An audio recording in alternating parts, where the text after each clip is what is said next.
Hello!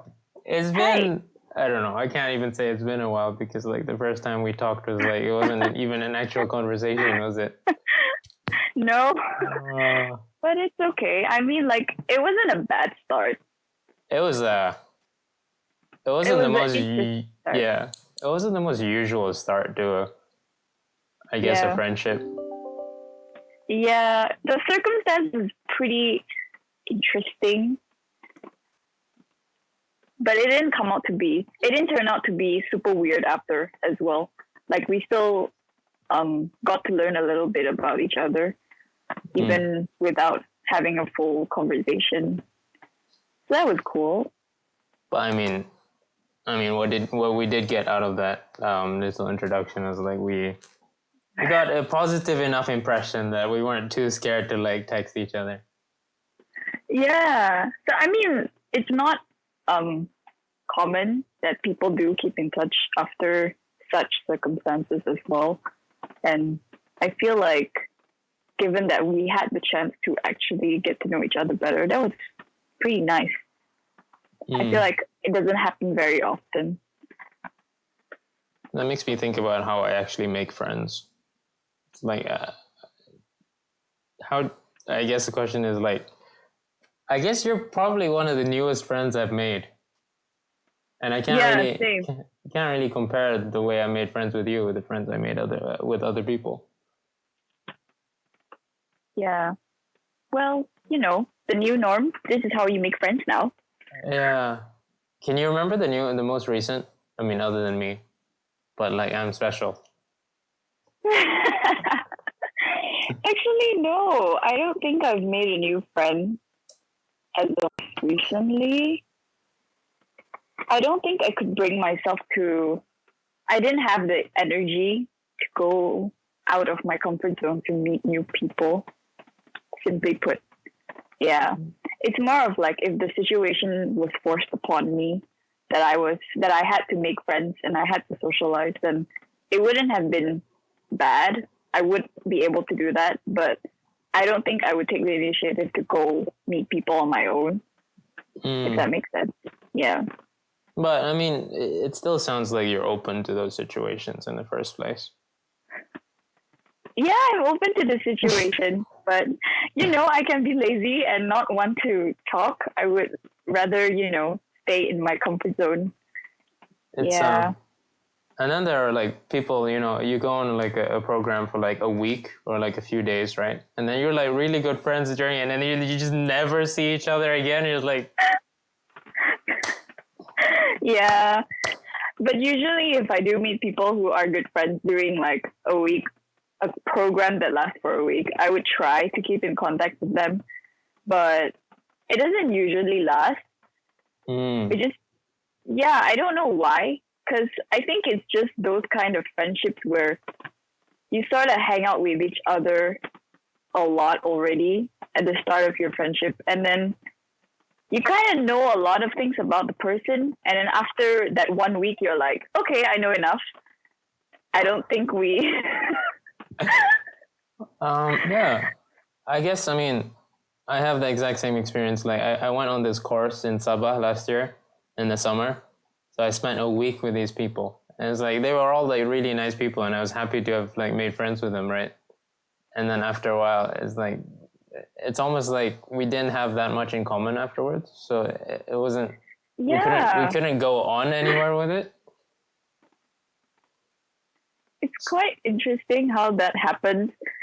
I feel like, because when you go for something, there are people who go for it that have the same common interests as you, or else they wouldn't be there, right?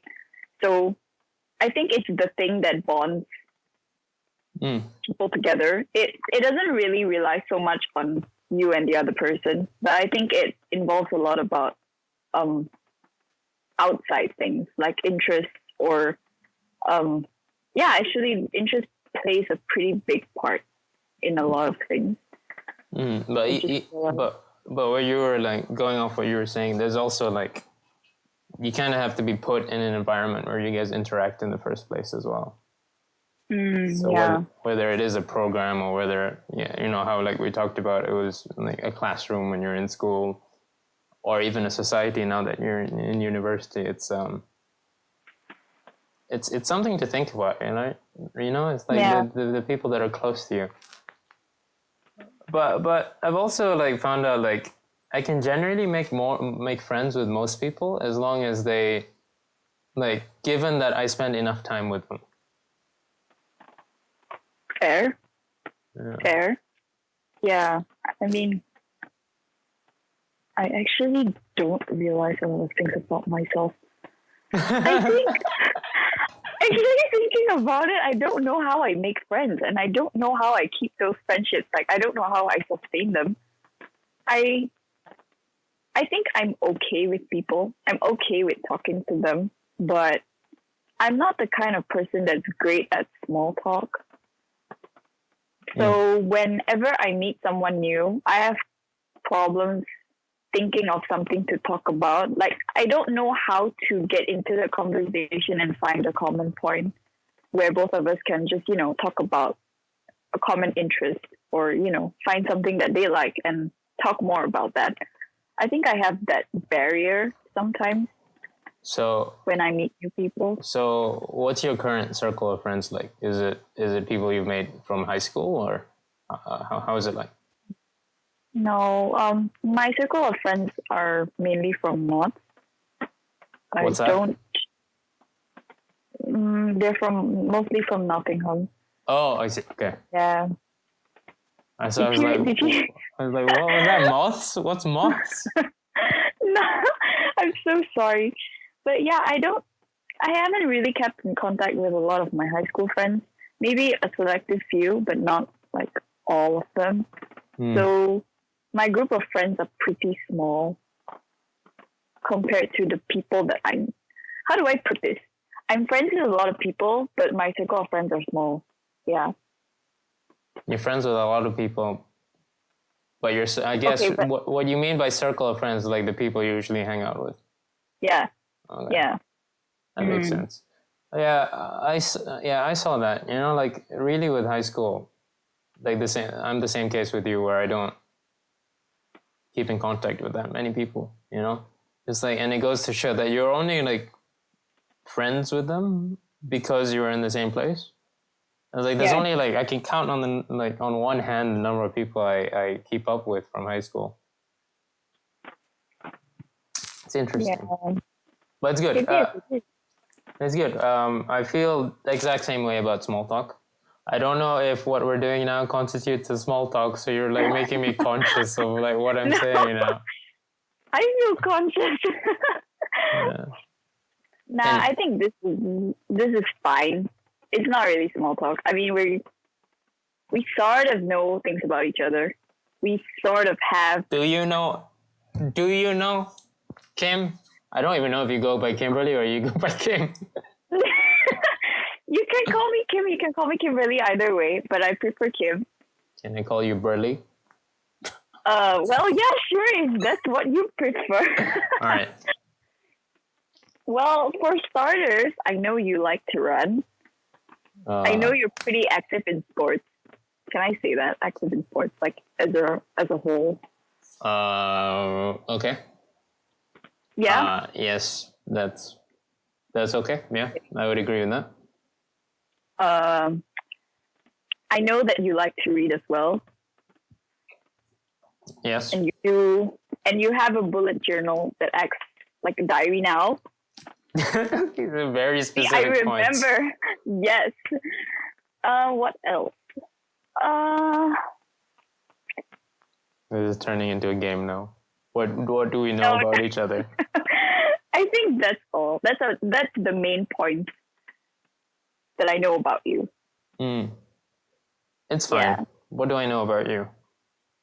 You do cheerleading, right? Mm-hmm. You write for a magazine called Espoleta. I've read one of your articles. It was good. It didn't make my head hurt, which some other articles do.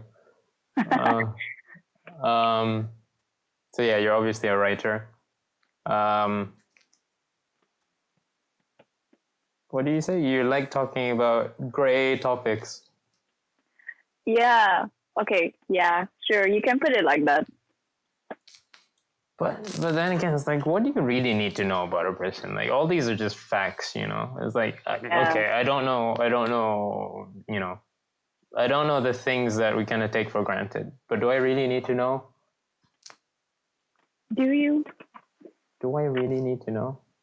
This has become quite an introspective conversation. Can you see me? Yeah. Okay. Yeah. We're fine. Hello. Do I look any better than I did 2 minutes ago? Sure. You're laughing at me, so I guess that's a no-go. No. You look the same. You look same. Fine. Very. Not in a bad way. So that's okay. I can't believe you. You know what? We're over. What were you saying before we cut off? we were talking about how much do we really need to know about a person. I feel like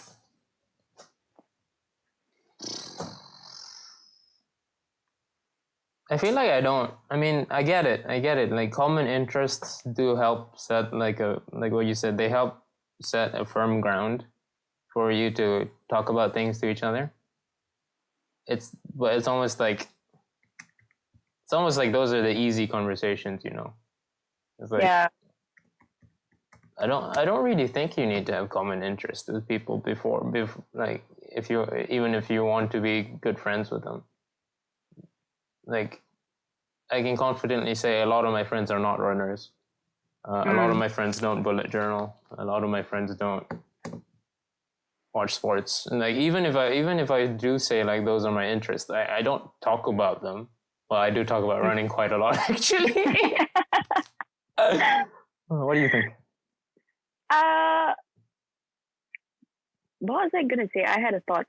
Oh my god. It's also interesting to see, like, with my friends, I tend to, like, if you get to know me, I tend to like make fun of people quite a lot, but never in a malicious way. So I'm like, it's like, can I make fun of her for this? It's like trying to. Yeah, you can.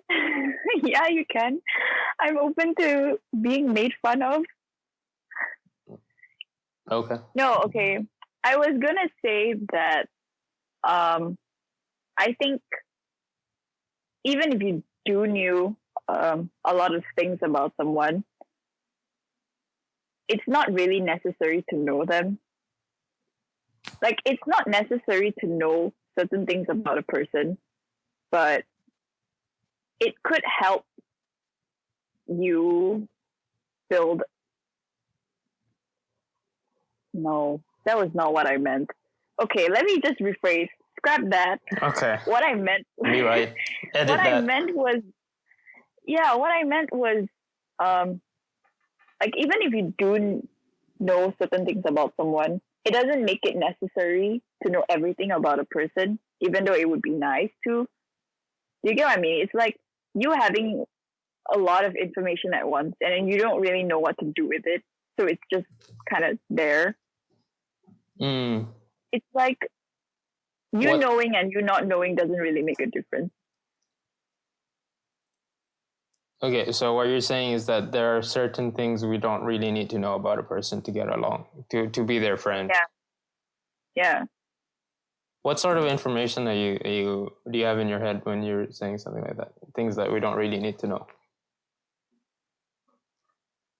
Well, see, I haven't thought about this. So it was just a passing thought.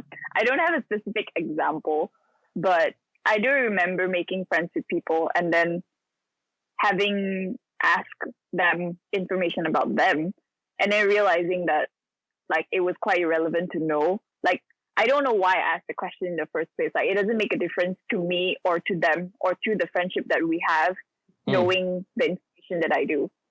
Yeah. What was the question? Do you remember? No. Okay. It wasn't important. That's why you forgot it, obviously. Correct. I think that the way I sort of see it is like common interest is almost like just the surface of something. It's like if you want to be friends with someone, then what your friend. You can be friends with someone on the surface, but if you only talk about things on the surface, your friendship's only going to be that deep.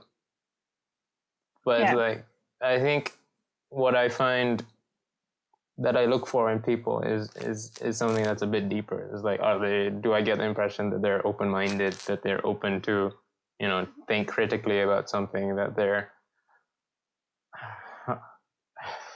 what, I don't know. I guess a big thing for me is honesty. I just cannot deal with people that are dishonest. It's just too much work.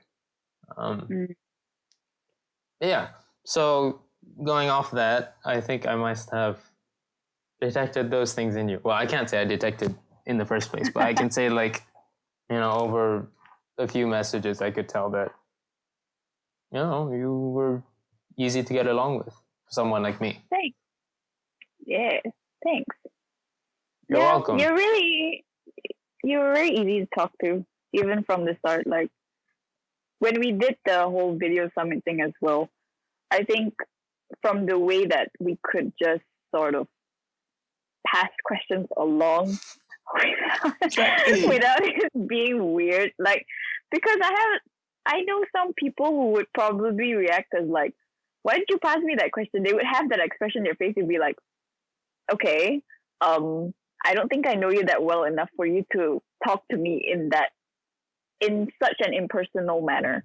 Yeah, but the fact that we did that without an introduction, without knowing anything about each other other than our names, it was pretty like, it made things comfortable. It made me less nervous knowing that I was being on call with someone who was easygoing as well.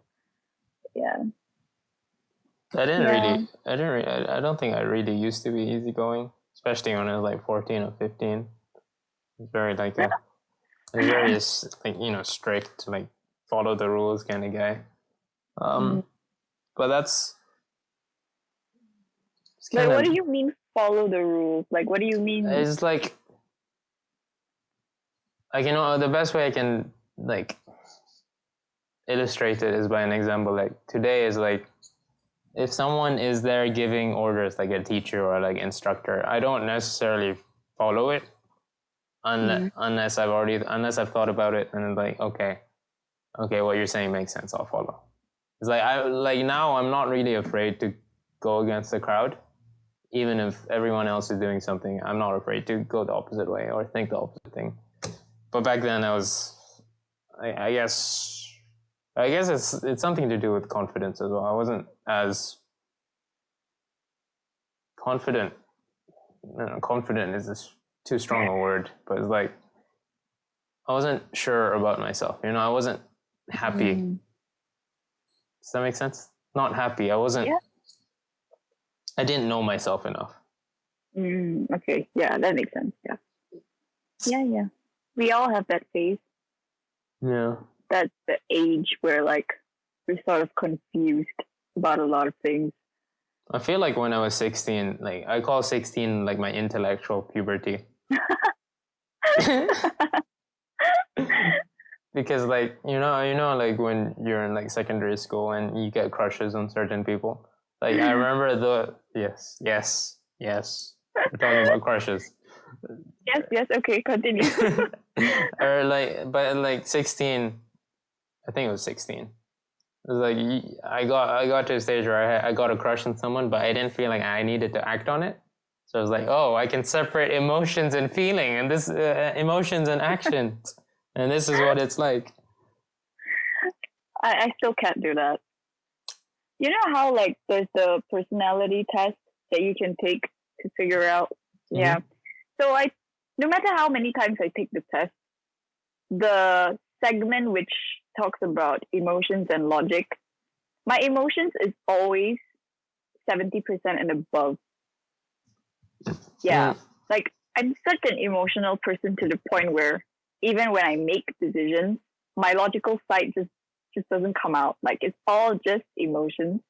And it's so dangerous, honestly, because I do things on impulse sometimes. Like even when I know it's wrong, I'll do it anyway because, I don't know actually why I make impulse decisions. It just happens. Like it's just an impulse, you know. Are there certain examples that you're thinking of, or are they too personal to share? There aren't really specific examples, but like What's an everyday example of this? an everyday example.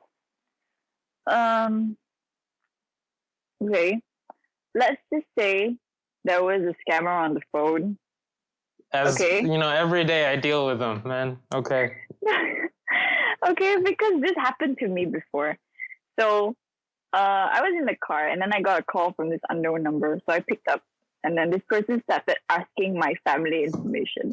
And I was just blabbing away. I was like, oh yeah, my dad works as this, my mom doesn't work, blah, blah. And then my mom was like, who are you talking to? I'm like, I don't know. It's just some dude who's asking me about my family information. And then my mom was like, do you just randomly talk about your family like to people? Like you just give out your personal information to people you don't know? I'm like, no. But like this person said that he was from this company. And then it didn't strike me that like this person could have been like a scammer or something. I don't know. It just gave me, I don't know what I was thinking. I wasn't thinking. I just answered like, yeah, okay. I will just answer all the questions that he's throwing at me. Yeah, so that's one of the terrible, terrible impulse decisions that happened. I don't know. I don't know. I don't think that's really what I would define as impulse, you know? Impulse is like when it's a decision that's open to you. No offense, but this sounds like you kind of just, I don't know, you weren't really thinking. Right? Yeah. I do a lot of things on impulse, which sometimes equal to me not thinking, if that makes sense. Does it make sense? How does that make sense? You do things on impulse? Like, I mean, impulse by definition is that you don't, there's no logical thought that goes into a decision that you make. Yeah. So that's what you're saying. What I'm saying is, no, I don't even know how to explain myself. Okay, so this is how I work. Mm-hmm. To me, if I'm not thinking, it will contribute to an impulse decision. Yeah, I agree with that. That makes sense. Yeah, and that happens all the time. Why do you think that is? When you say you're not thinking, it's like, is it just that your mind is blank, or like, what is it? I don't mean this to like be interrogative, but I'm just interested. I'm interested too because I haven't figured it out. But I think most of the time it's more of I don't take things seriously. I think that's my biggest problem.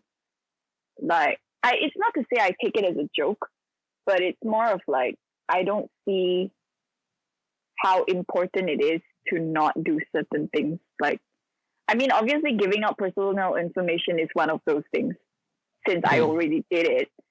So that would be an example of me not knowing the weightage of my own personal information being thrown out like that. Mm-hmm. You get it? Yeah. It's more of me just not understanding rather than taking things lightly. Yeah. I think everyone has moments like that. It's just the frequency of it kind of differs from person to person. Like I've had lots of moments where you know things like that happens, and then I think about it and it's like, why did I do that? But to me, it's with me, it's more like clumsy. It's like, yeah. Do you want to hear a story? Yeah, sure. Okay, so I was in Iceland with my best friend. It was just the two of us. The only trip that I've been without my family. Okay, so basically we'd been in Iceland for like 10 days and we were going back to the airport. And we had this rental car. I was getting on a plane sooner than he was. So he was gonna go like maybe 15 hours after me. So what we usually did to have lunch is that we would park the car by the side of the road, and then we would have there's all these picnic tables like on the side of the road. So we'd have lunch on a picnic table. So what I did is like we would have lunch. We had lunch, and then I went back to get my bag because I wanted to check everything that I had packed. So I took the key, and then I put the key in the car, and then I accidentally like closed the door. And bear in mind, like, my flight is like 3 hours. It's like, if I don't get my flight in 3 hours, it's gonna be a lot of trouble. So, okay, long story short, luckily I had my phone on me. I had to call the police, and then the police had to call the owner of the car, because it wasn't a rental company we got the car from. It was this random guy that my best friend had.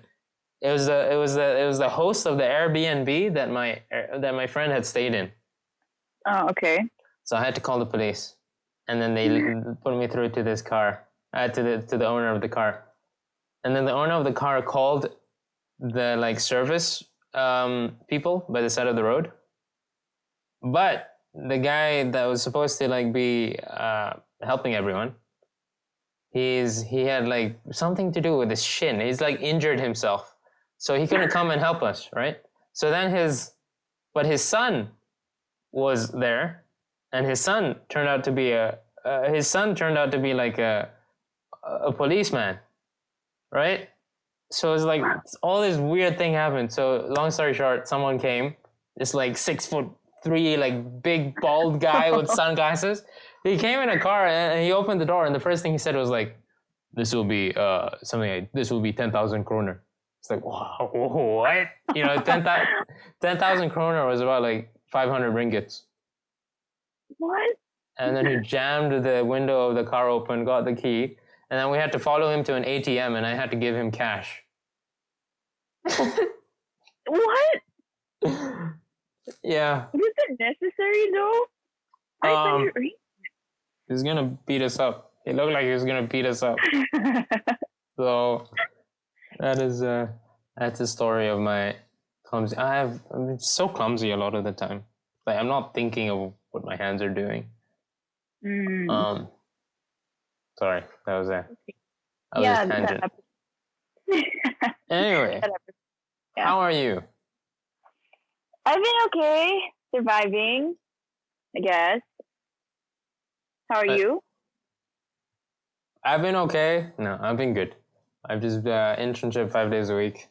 Trying, but it's really hard to do anything as well. It's like I've been trying to keep up with my running, but it's like I have to balance stuff, and then I have to. And like I haven't cooked for a while. I tried to bake something. I tried to bake cookies today, and it was a mess. It was awful. What do you mean? Awful? Like, was it not edible, or like? It was edible, but it didn't rise. And like the cookies, right? They just spread and became like a sheet. It's like, what is this? What is this? It's okay. I mean, you started something. At least you tried to bake cookies. That's productive. That's sort of being productive. Didn't you? In a way. Didn't you go out with your friends today? I think I saw something in the story. Yes, I had brunch with my friends. That was really fun. And then I came back. I actually just came back at like 5-ish. Yeah. See, I just realized that I haven't been out with my friends and talking to talk and sit and talk for that long.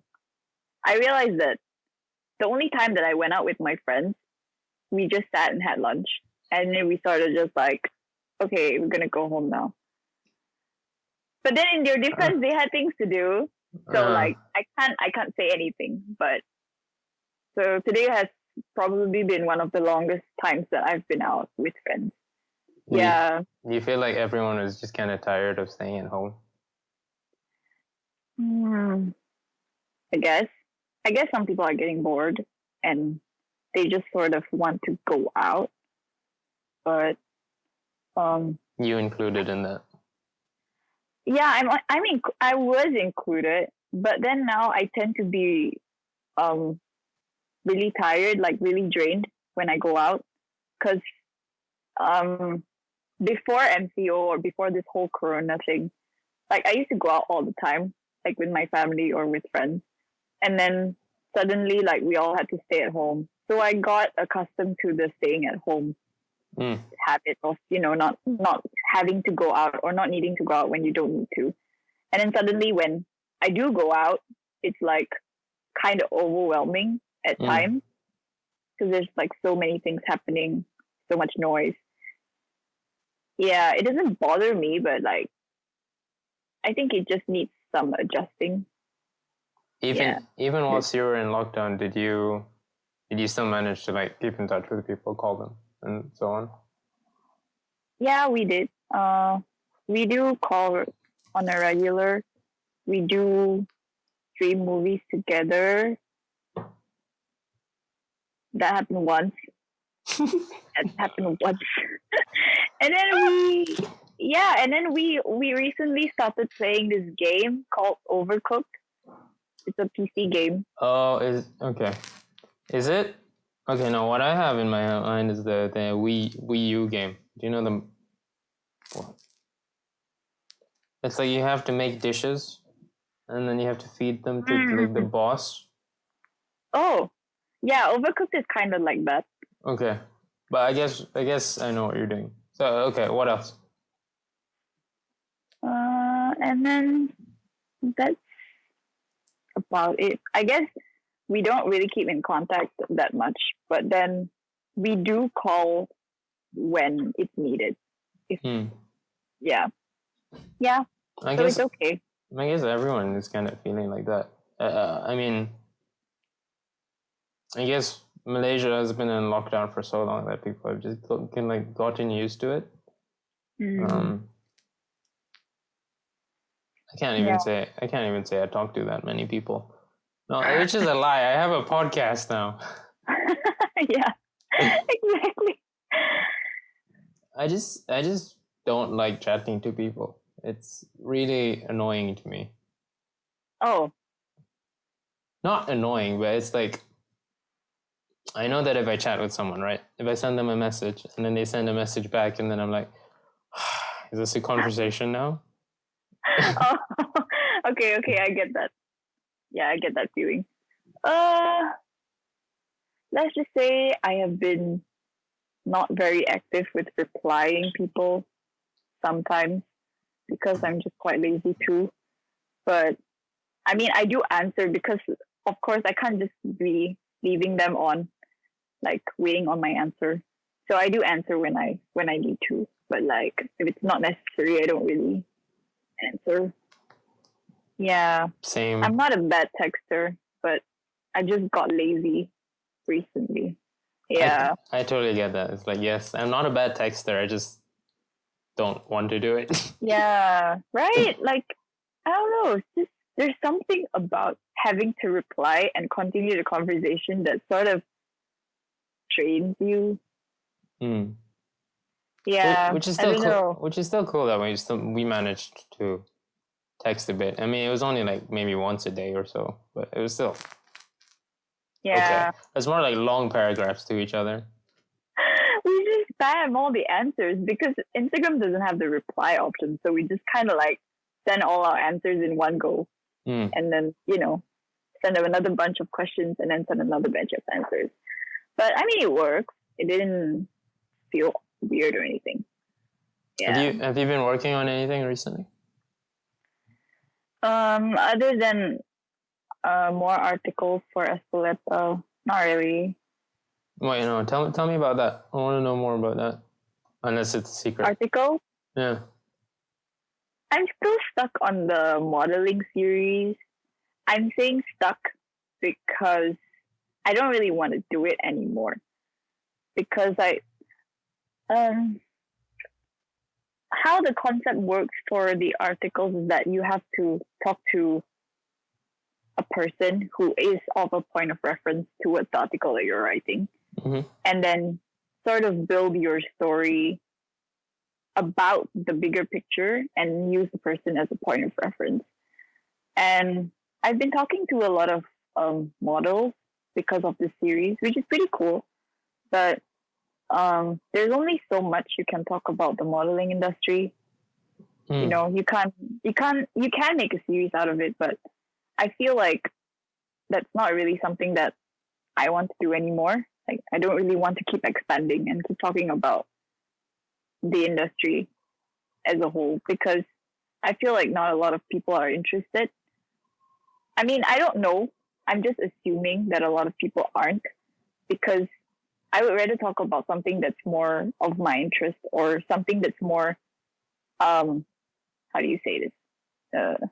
Controversial, like, in a way that sort of provokes thought, rather than give people information that they probably don't want to know, or probably they want to know, but, like, you know, they don't need that much information.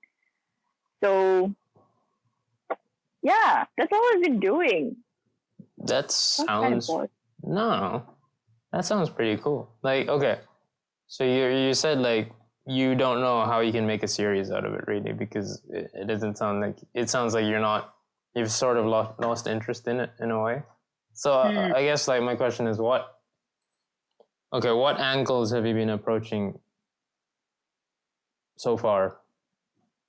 And, Okay, like, so I think, for me, like, as a personal point of view, when I started this series, I wanted to talk about the good things about modeling, or at least the things that are bad but aren't what people think. Like, even though it's bad, it doesn't necessarily. It like, there are some things that we assume to be bad, but actually aren't. Like, it's because of the overwhelming assumption, or probably generalization of the industry of models, you can say, that we tend to think on their behalf, whether they're, you know, suffering body image issues, things like that, but actually they're not. Yeah, so we just automatically assume that they feel these things without asking them. Yeah, like,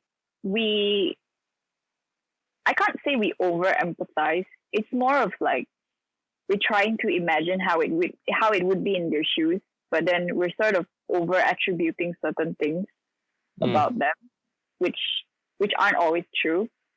So I was trying to include that in my article, that, like, hey, you know, like, modeling industry isn't always about height or size or whatever, and that not all models actually have body image issues, or, like, they're anorexic, things like that.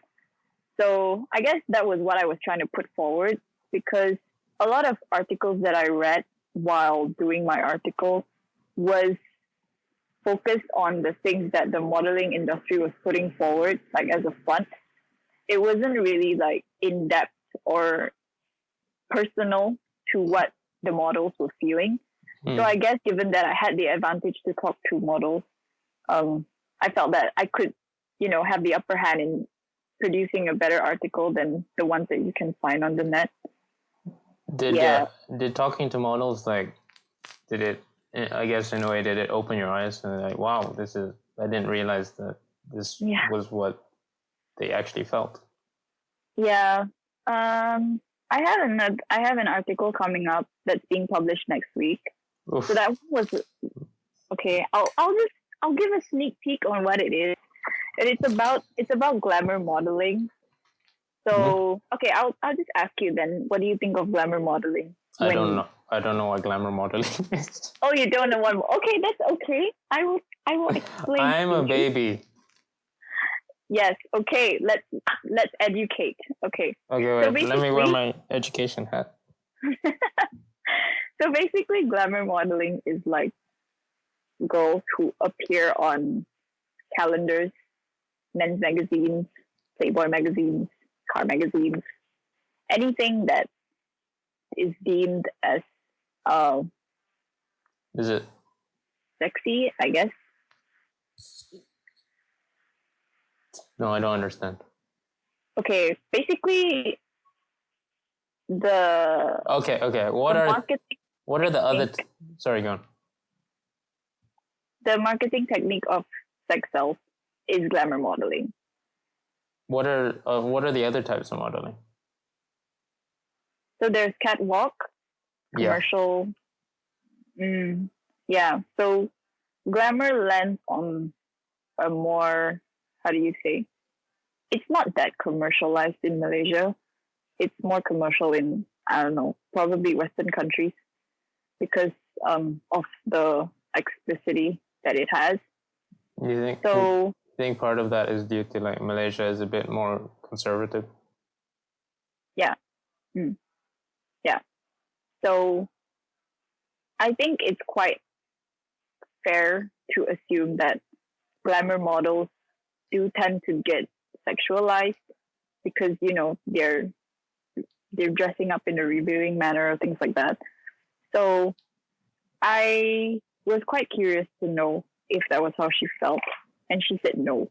Like she said she didn't feel that she was sexualized, or even if she said she didn't take it that way, she didn't see it in that way.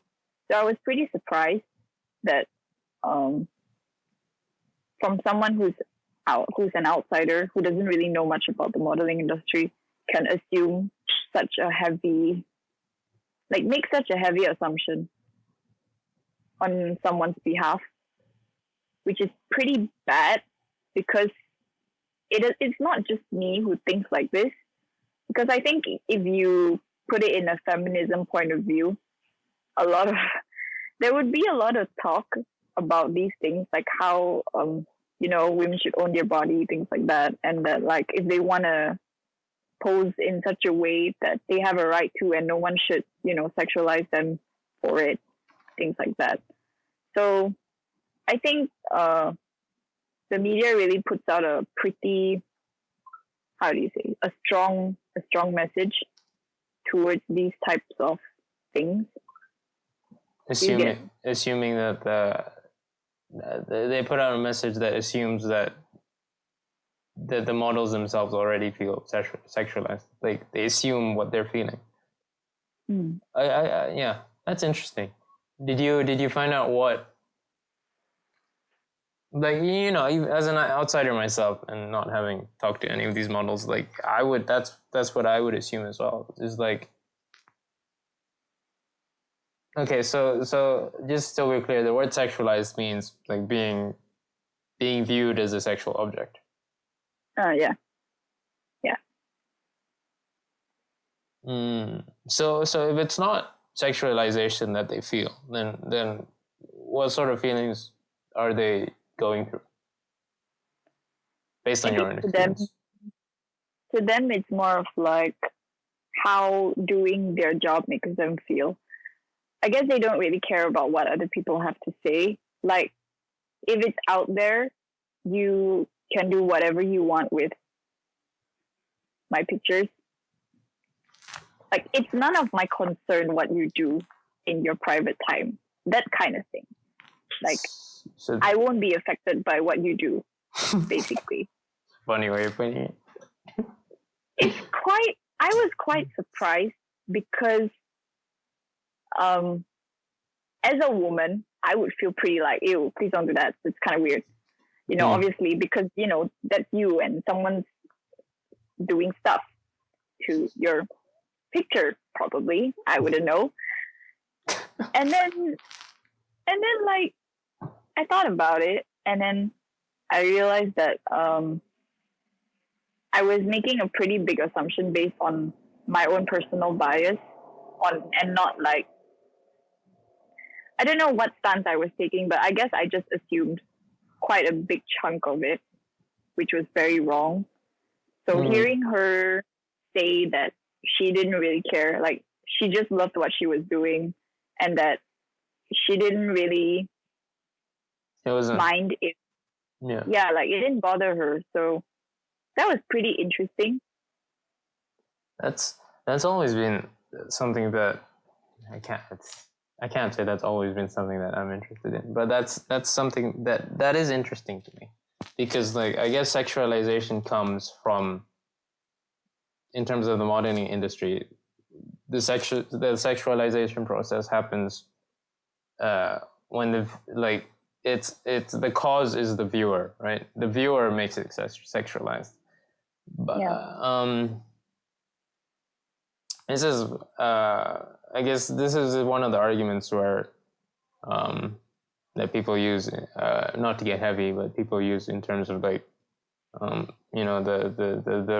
rape culture as well. Is like, oh, she like she deserved to be treated like that because she's dressed like that, and it's like, and like the fault is with her for doing her. Yeah. So it's interesting to see that there's like a bit of that dynamic as well in the modeling industry. It's a hard topic to even talk about. It's like, okay, I 100% agree when someone says, okay, it's the one that is doing it that's the one at fault. But also I can't say that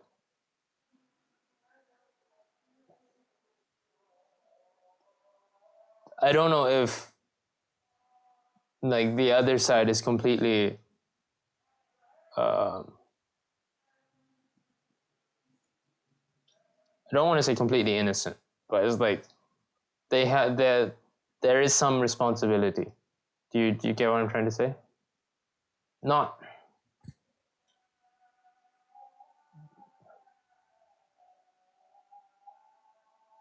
this is this difficult thought is like, okay, if you do something, right? If you do something and someone gets worked up because of it, is it the person that gets worked up? Is it purely their fault, or is there a fault in this in whatever? Like, this could be anything. We're not talking about women. Like, is there? I think there's. It's not. I get what you're saying. You basically, from what I understand, what you're saying is that if someone says something and you took offense to it, does that mean that it's the person who spoke to you in that manner, in that manner's fault? Yeah. The person's fault for speaking to you in that manner. Yes. Or is it your fault for reacting? Yes. Is that what you're trying to say? Thank you for putting it that way. I was like, okay. Okay. Well, because the argument can be made from both sides, is like what I'm saying. Well, I wouldn't know how to comment on it, because I think it just depends on perspective, on how certain people view things. But for me, like, if it's sensitive issues, normally I wouldn't blame the victim. Not blame the victim, but I would normally I would expect the person who perpetrated something to take responsibility. Yeah, but then also if you want to talk about like what's that called, sexual assault, things like that. Yeah, I was gonna bring that up. Yeah, like in recent months, people have been coming out to talk about their stories and things like that. And then I had this conversation with my friend the other day, and it was quite surprising. Not surprising, but it was quite eye-opening to hear her opinion about it, because she was talking about how we were talking about how consent was quite a big part in this sexual assault thing. Like, sometimes you may say yes, and then the other person assumes the yes is like a willing yes. You know what I mean? And whereas the yes actually means it's not. What could it mean? Like, the yes that the person gave could have been like forced because she was scared. Mm-hmm. And then the guy probably took the yes as like, okay, she gave me a green card, so I guess we're doing it. But then in actual fact, like, it was misinterpreted and miscommunicated. So I think in those situations, it's really hard to, I'm not trying to say anything. I mean, I don't have a say in this. I really can't say anything. But like in a general sense, like if you're talking about a theoretical situation, I think miscommunication could have been avoided in a way. But like, you know, I mean, if she was afraid, obviously then she would have had a reason to say yes under a coerced circumstance. You know what I mean? Yeah, like sometimes consent can change in the middle of things, and then if no one says anything, then like obviously it's going to turn into something bad, because you know the other party doesn't really know what's going on if you're not communicating. Yeah, so it's very complicated. Like it doesn't really just involve like, oh, the assaulter and the victim. Like there's a lot of other things that happen in between that people don't really know, or like that the victims know, but then they can't really make sense of. So they just sort of paint it black and white. Yeah. Yeah, I mean, we could take this conversation different ways. Like the reason people, like generally the reason people view it as black and white is because it's the easiest thing to swallow is a narrative. You know, there's a good guy, there's a bad guy, there's a and like, okay, here's the story, and that's easy to circulate, and that's what catches fire. But like to go, yeah, I see what you're saying. There's a lot of nuance in it. It's funny because like, you know, you are the one that doesn't like gray areas, but you admit like there's a lot of gray area in this. I don't know what to do with it. Yeah, but to go back to your point is like, yeah, I get it. Like I agree with you in that like if something were to happen, like I would personally also put I would lean towards putting the blame onto the one that perpetrated it, right? But then for something like sexual assault, like, and these are not, I'm just like, don't hold me to these, but I'm just thinking out loud, right? There are people that will say the one that perpetrated it is the one that assaulted the victim, right? Usually a man who assaults a woman. But then there are other people that will equally make the argument is the one that perpetrated it is her for wearing something like that in the first place. So it's a slippery slope wherever you go when you start to talk about something like this. Yeah, it's not it's not something that is easily discussed and shouldn't really be easily discussed because it's a pretty serious thing. But I don't know, like, is this a bit complicated to suddenly take sides in a way? Because my friend also brought up a pretty good point. Like, there are cases where girls tend to exaggerate the situation, like, and then you know it becomes a big mess because you're accusing someone of something that they didn't do, and it just ruins the other person's life, which is very unnecessary, of course. So we talked about how that also plays a pretty big part. Like, it doesn't make sense for you to exaggerate something unless you have a motive to, you know, destroy someone's life, obviously. So I guess it can go both ways. Like, you being an actual victim and being you being an actual victim and trying to play victim is a very big difference. It's okay. Yeah, I agree. But yeah, especially in today's culture where like apparently everyone's getting canceled for something they said 3 years ago. It's really, I don't know, there's something, I don't like today's social media climate. It's very, I don't really even know how to describe it, but it's not something I feel comfortable with. Like, a lot of the activism, air quotes, activism that takes place on the stories that I see is like, okay, how much of this is actually that you support this, and how much of this have you actually like thought through? It's just like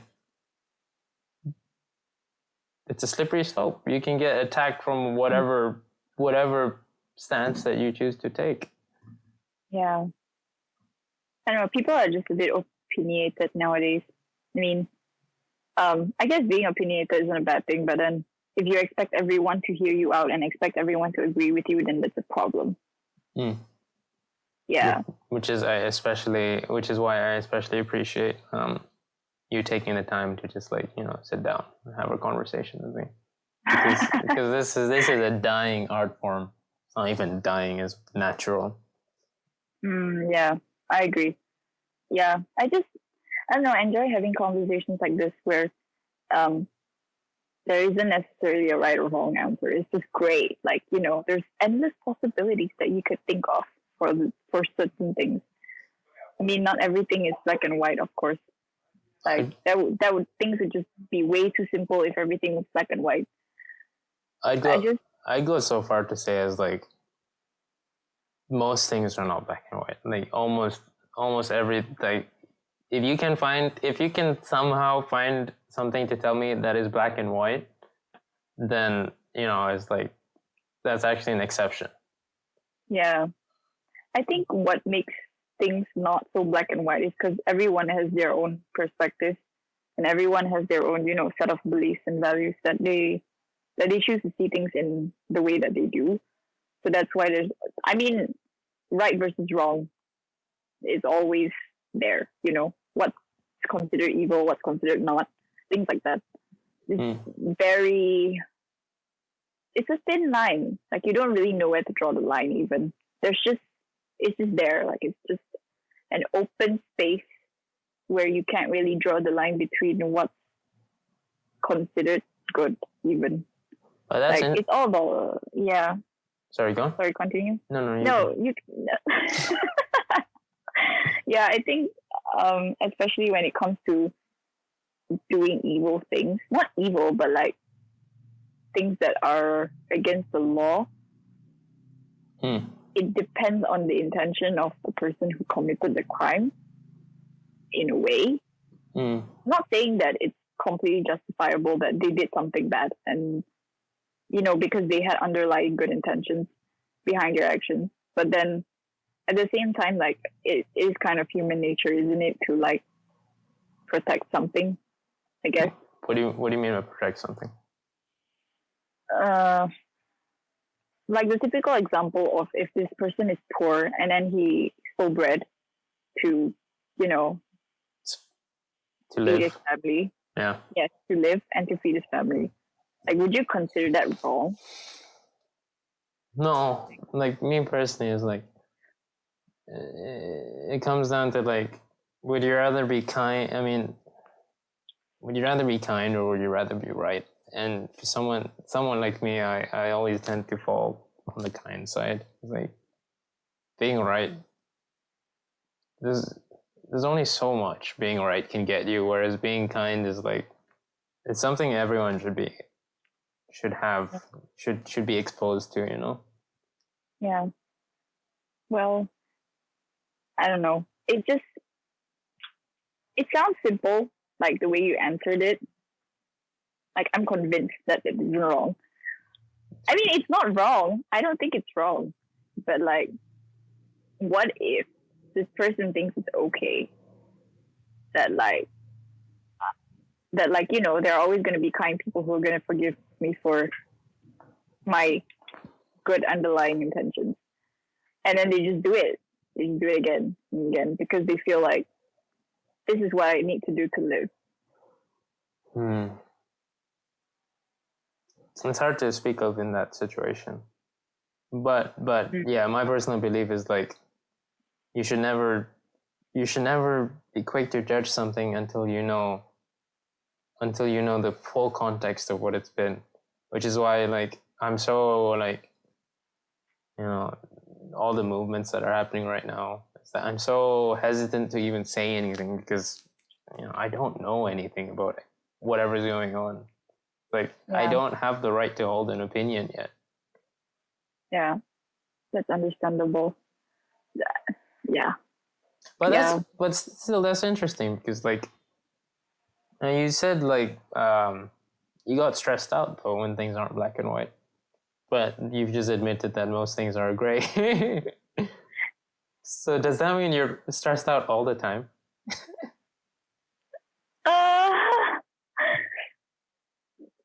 Uh, How does that work? yeah, I think Not to I grill could you or say anything. that. But No, it's fine. I think I could safely say that I am stressed all the time. I think, okay, like, this is my honest opinion. I think because, like, I do live my own life, but then it's not the life that I want. Like, it's not the life that I feel like if I had, I would be a lot happier. mm-hmm. Why do Because, you? Sorry, no. Finish your thought. how do I put this? Like, let's just say I envision myself working and I have my own apartment and I do all the things that I want to do. Of course, that's the life that everybody wants, right? So, No, I want a bungalow. But you get my drift. It's like, if I have that whole manifestation laid out and it becomes reality, like, now, I would be a lot happier. Basically, I can't control the situation I'm in right now. That's why I'm unhappy. Okay, so what you're saying is where you want to be now is having your own life in an apartment, and the fact that you're not in that situation makes you unhappy. Yes. I feel like I haven't caught the full nuance of that, and I've just said, like, you want an apartment for some reason. Okay, what I'm trying to say is that there are a lot of things in my life right now that I can't control, and that I want things to change, but I can't because it's not of my control to change. In terms of what? Just like, you don't have to get into specifics, but like vaguely, what can't you control? It's quite personal. Okay. No, okay. Don't worry about it. We don't have to talk about it now. Yeah. It's just, you just need to understand there are things that I can't control that I wish I could control, and I wish that I could change, but I can't. Yeah. So that's what's always stressing me out. But they're, I guess, things to do with what surrounds you. Like as when you say you, okay, this is a deep question. I'm sorry again, but like, No. it's like, but, and this is a cliche question, so please forgive me. Like, but would you say like you are, but like you personally, are you happy with yourself? I'm getting there. Yeah. That's interesting. My philosophy has always been like, I listen to a lot of, do you know who Jordan Peterson is? No. I've heard of him, but no, not really. He's a psychologist. And I basically bring him up in every episode, but like, I listen to him a lot, and I think you can change a lot more than you think you can. Obviously, I'm ignorant. I don't know any of the specifics. But I think if you want the world to change, then you have to, then it starts with you, right? So like one of the examples that I 100% agree with is like, if you're a pessimist, everything you see will be negative. It's like the world will like change itself based on your reality. Yeah. But then if you're an optimist, like, everything turns out to be beautiful, right? Like this morning, for some reason, was like, it was rainy and I was running and I was like 13 kilometers in, and then the sun started coming up, and I just like, and once the sun started coming up, people started coming to the park, and I just had the biggest smile on my face. I was like, this is so beautiful. Yeah, I really believe that. It's like the world does change itself based on the way you view it. Yeah. It's just my 2 cents. And No, I mean, no, continue. Sorry. No. That was the end of my thought. I don't have many thoughts. I just have one long thought that kind of like rotates and like gets confused. Are you sure? Yeah, go on. Yeah, I was just gonna say I agree with you because I used to be pretty pessimistic. I still am, but it wasn't as bad as before because I had a friend who was telling me how if I wouldn't want to help myself, then no one would. Because I mean, it's kind of the same logic with how if you start respecting yourself, other people will respect you as well. So I didn't really get what he meant by if I don't help myself, other people won't help me until like it sort of just hit me one day like, yeah, that really does make sense. Like if I'm not willing to put in the energy and effort to help myself out of probably a bad place or like an emotion I'm feeling, then like no one else is able to help me understand and pull me out of that place if I myself don't understand it. It's a pretty heavy thought, to be honest, as someone who was pessimistic. And then because of that specific advice, I guess I started to see things a lot differently. I sort of relate to that because I had friends who I had friends who would always go out of their way to help people, right? You know, they were like really, really helpful to the point where it would become like I would like say to them, you know, it's like, okay, you're helping them, but if you ask them for help, would they help you? Like, and then they would go like, oh no, it's okay, I'm here to help people. It's like, it's very hard to explain to people. It's very hard for people to see when they're, you know, all you have is this mind, and you don't get the opportunity to stand outside yourself and look at what you're doing, right? Yeah. So it's so hard to like get that across that you need to have, like what you're saying, you need to have respect for yourself, but and people won't really have respect, won't have real respect for you if you don't respect yourself. They'll have like some sort of vague, polite respect that doesn't really mean anything. There's a lot of I was just a very pessimistic person. I used to think the world was a really bad place. I used to think people were bad. I mean, it would be a big contradiction because I would think that, but then also want to help them. Then I'll think, okay, not everyone's bad. Like there are certain people who are grateful for help or whatever. But then there was a point of time I was like, oh my God, I hate people. They're so bad. They're so mean. They're so cruel. So then I just got over that phase and, you know, like shouldn't generalize everyone as being evil. So that's not giving people a chance. You know, you're not really giving them the benefit of the doubt for anything. You're just labeling them as like you're evil. It comes back to like fair. It comes back to that situation where you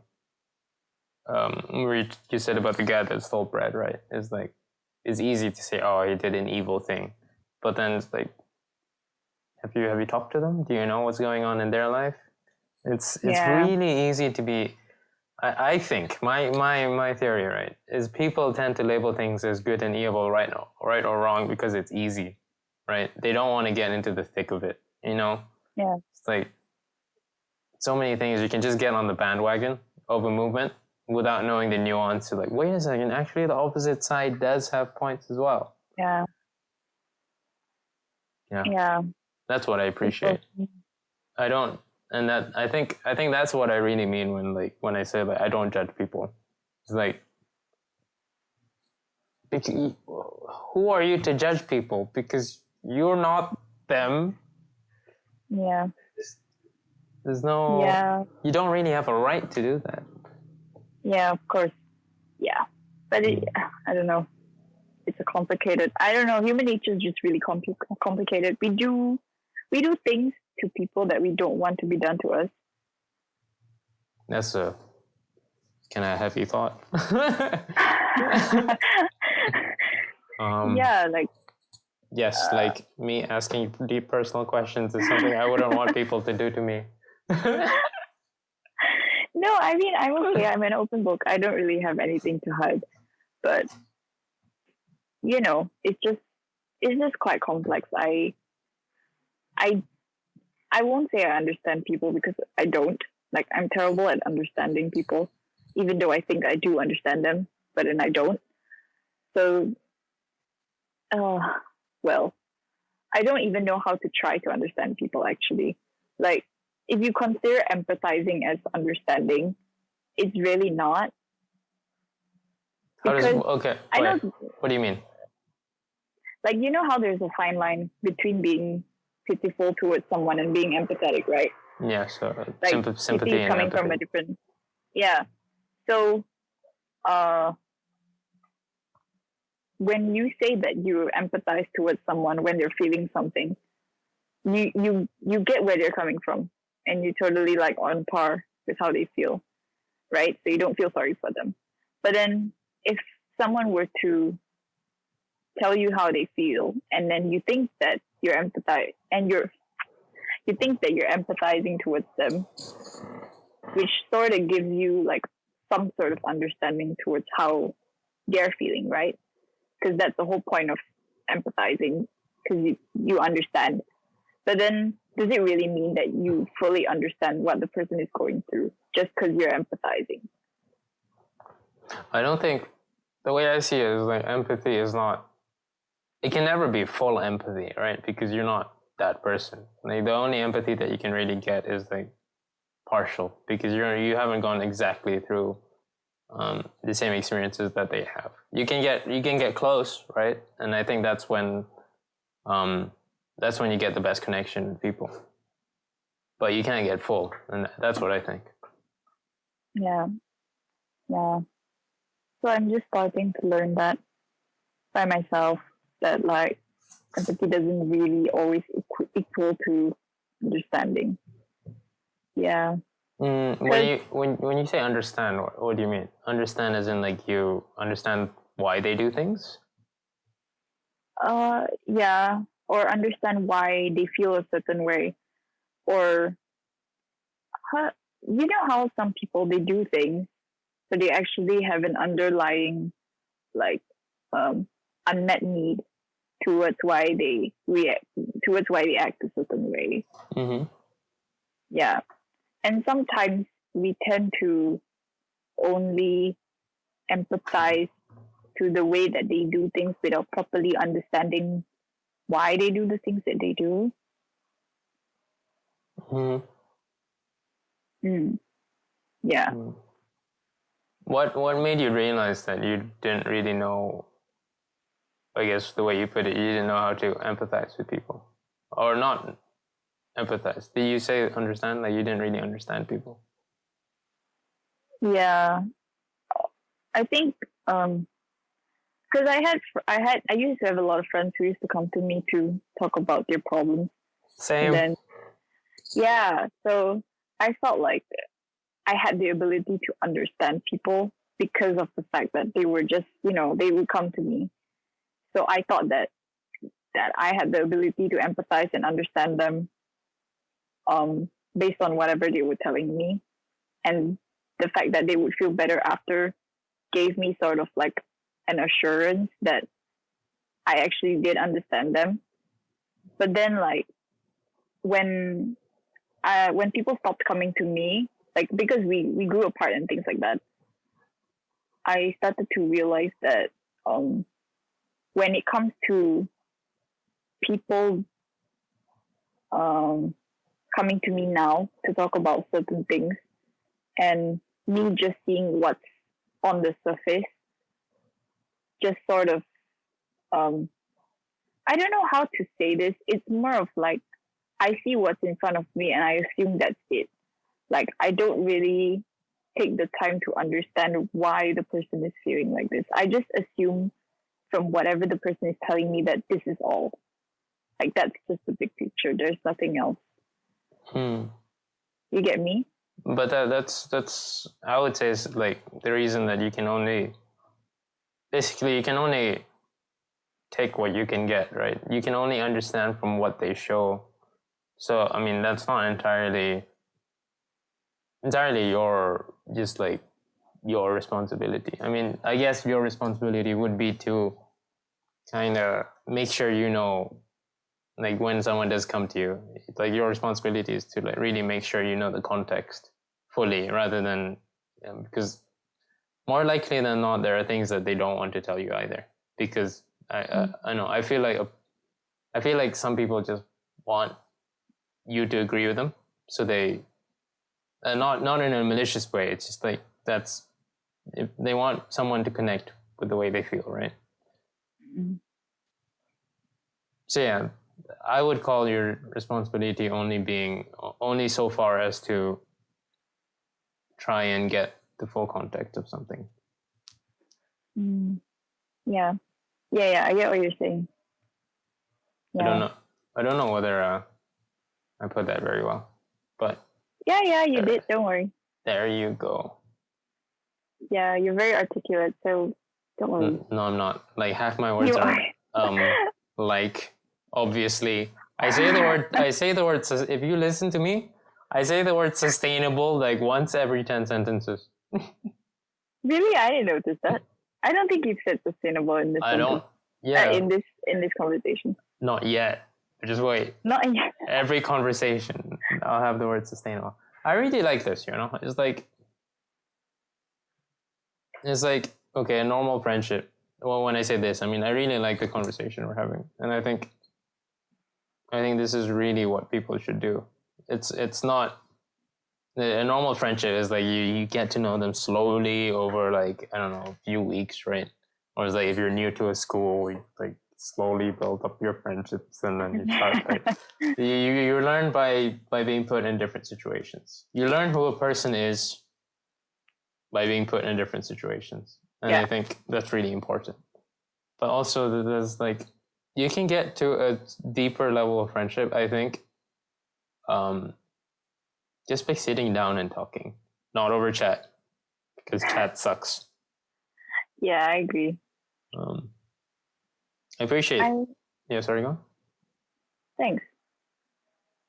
That's it? You're just gonna say thanks? No. I'm gonna cut it.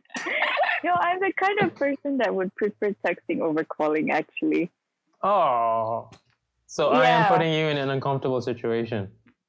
It's not an uncomfortable situation. It's just more of a situation that I don't usually go for. Yeah. I'm sorry to talk about friends so much, but it is. Oh no, it's really okay. It's not talked about a lot, actually. It's yeah. I'm just very turned on to it. Not in any sexual way. I'm turned on to it because like I did do an exchange program for my second year, right? So I had to make friends again, and most of the friends I made did not end up being on my course. And it actually turned out the friends that I made on my course, I only made friends with them at the end of the year for like a couple of months at the most. So yeah, I had to be very deliberate about the way I made it. It's like you needed to put effort into it. It wasn't easy. I wanted to go back to I hope you don't mind that we're backtracking a fair bit, but like you said you kind of got tired of the modeling, writing about the modeling industry. Not tired, but you feel like you want to write about something else. So my question is, what is it? What do you feel passionate about currently that you cannot write about, or you don't have the time to write about? I was actually pretty passionate about the whole sexual assault thing because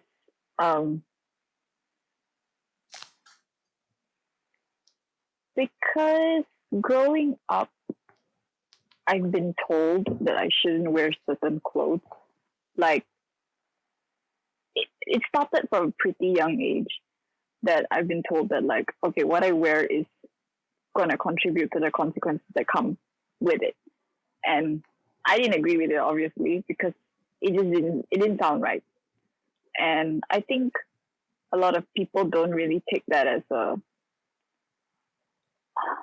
I mean, when you're young and when an adult tells you that, you just sort of listen and take it into consideration. Like you don't really process the understanding behind it and how like it shouldn't affect the way someone sees you or affect the chances of you being attacked or whatever. You know what I mean? It doesn't Like really affect you, the chances of you it, being attacked, the way you dress. yeah, Mm-hmm. yeah. So I didn't really think much about it until like growing up. I I always had to reason with my parents to wear shorts, which is pretty I wouldn't say weird, but then like I don't think I should have to reason with someone to wear what I want for my Mm-hmm. sake. Yeah, and I don't think a lot of people realize that some people have that mentality that what you wear will contribute to your safety in public or things like that. So I wanted to write about that actually, like how parents teach their children about certain things. Is there a way you would have been preferred to be taught about things like this? Yeah, but I guess as a parent, you wouldn't really know how to talk to your kid about these things, especially if you're young. But Very I would slowly. have, yeah, but I would have preferred like um, telling me not to be ashamed of my body, like more empowering things, like like Yeah. if you're comfortable with wearing what you wear and not care about what people think, then like you do you, like you shouldn't care about what someone tells you to do. So I think I grew up with that sort of mentality, always being cautious of what other people thought about my dressing, whether Mm-hmm. it was too much or too anything. That like I sort of conformed to the idea that um my body is not really mine. Okay. What do you mean by that? It and I don't mean it as in like someone owns it, but I don't feel like I know my body well enough to say that I'm confident.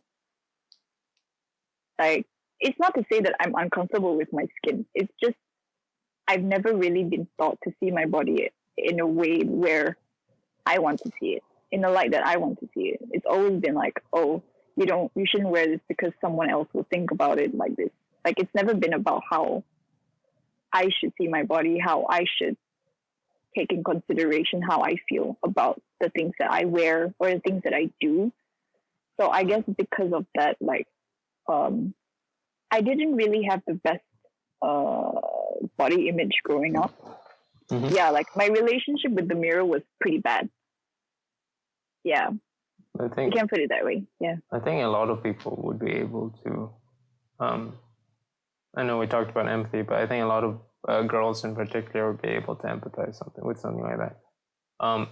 What I got from what you're saying is that Sorry. can I still talk? Is it okay? Yes, it's fine. What I got from what you're saying is that because you were kind of not prohibited, but cautioned against certain things when you were younger, that sort of conditioned you to feel a sense of responsibility for those things, like okay, I shouldn't wear that, so it's like you Like felt you're expecting me to control things that I can't control. but also like it. I just I've never thought about like, because you've been told not to wear something, it makes you ashamed of that certain thing that they're talking about. It's like, okay, that means that you should be ashamed of whatever it is in question. Yeah, I guess. Does that Yeah, make sense? yeah. that's how do I say this? It's a bit complex. It's more of like you're telling me to cover up because I should be ashamed of being a woman. Like let's put it in a scenario where a man is looking lustfully at a woman. Okay. I think that's the And first then- time I've heard someone actually use that in a word, non-ironically. So, given that, okay, that's the situation, and like someone tells a woman, okay, you shouldn't wear this because the man is going to look at you, he's gonna stare, and then he's gonna catcall you or whatever. So you should be ashamed that you are a woman, that I guess you dress like this. I mean, I don't know if it's explicit that have you ever been told that you should be ashamed of wearing something like that? Or is it Yeah, like it's not explicit. yeah, It's not that's an implicit thing, I think. yeah. It's more of I don't think they mean it like that, but sometimes it comes off as like so being a woman is bad because I get all these like catcalling, being assaulted on the side of the road, things like that. So I guess like you have to cover up part of who you are.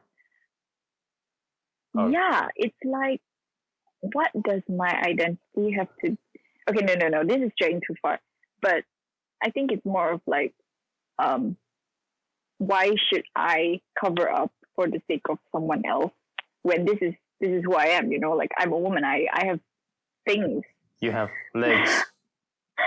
I have legs. I have everything that every other person has. That's a woman. So like, what's the big deal? You know, like why is being a woman so bad? Like just because I'm a woman, I have to go through all these things. It just didn't make sense to me, basically.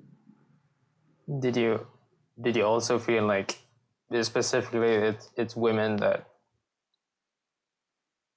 feel these things, and like men basically could wear whatever they want or nothing at all if they wanted to?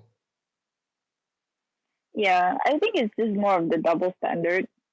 I don't know if it's a double standard, but it's more of like they've associated women's bodies with sex.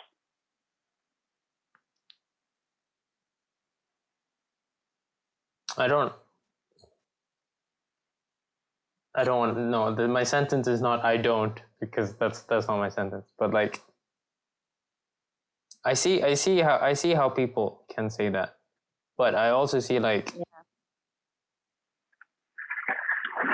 but that seems like such an obvious thing to me. Like men, not even, we can even think about it the other way. Like men are objects of desire for women, but women are objects of desire for men as well. So yeah. It's like, I guess I don't really understand why people get so worked up about something like that, because I don't think it's something that you can really disagree with. Yeah, I get what you're saying. I don't know. I think because there have been discussions that like if a man was shirtless, would a woman catcall the dude because he was shirtless? And if you compared it to if a woman was shirtless, there have been scenarios where these kind of discussion comes up where they put different genders in the same situation and they kind of, see if things come out to be the same. I guess I can't generalize all situations because women can be perpetrators too, of course. We shouldn't leave them out. But, I mean, I'm speaking as a woman. So obviously, really? like... No offense. Most of my experiences are from men. I've never had a woman catcall me. So, not yet.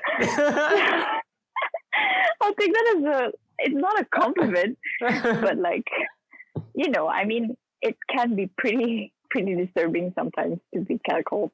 So yeah, I think I won't leave women out of the equation where I can say that they're always the victims. Men are victims too. It's just that they don't speak out about it because of toxic masculinity, things like that. But Such a weird term, toxic is it? masculinity. Okay, wait. Before we get off this topic, first of all, okay, no. Where do you?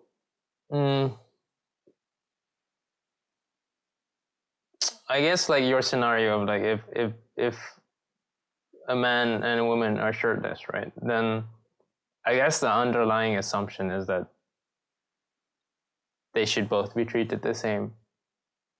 But Yeah. But that again, that comes off another assumption that their bodies shouldn't matter to who they are as a person. But I don't think we can get away from that line of thinking because this is the argument that people make, is like because their bodies are different. So I've never really understood that argument from the other side. Is like, why? I guess the question is like, why would you expect the same reaction for a different scenario? At least that's the way I think about it. As a man,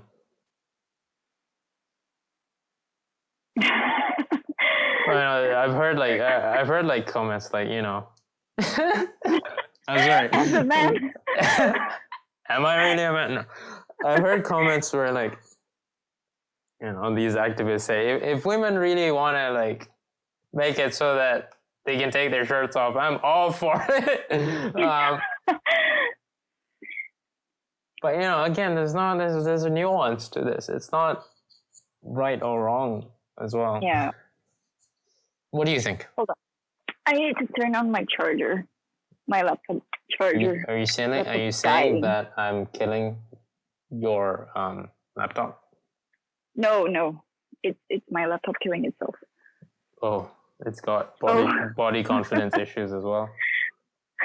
Yes. No, of course not. But yeah, I don't know. I guess I wouldn't really. Yeah, I guess that's what I'm going for, like for equality.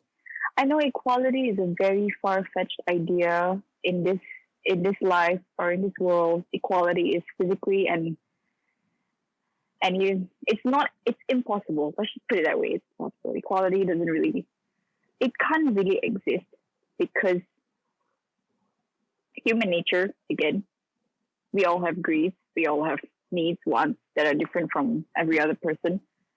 So I don't think equality can really happen because there's just a lot of things that you have to take into account to have equality.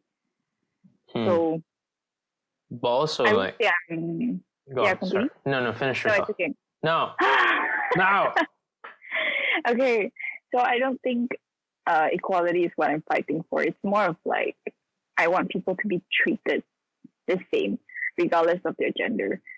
I don't think I want to say that I strive for equality because I know that it's a very hard idea to achieve. It's almost idealistic to say that you want equality. So I won't say I'm fighting for equality. Yeah.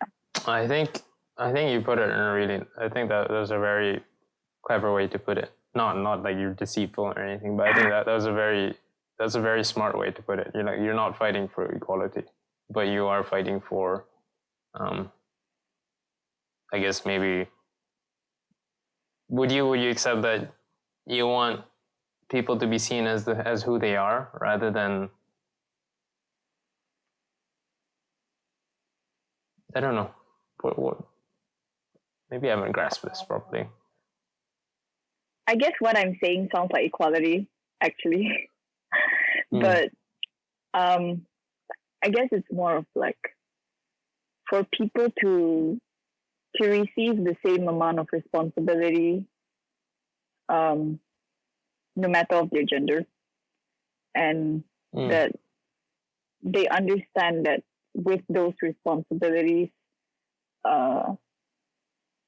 it is not, how do I, I don't really know how else to put it than the way I did, but it's more of like being treated the same, regardless of, class, gender, everything taken into account.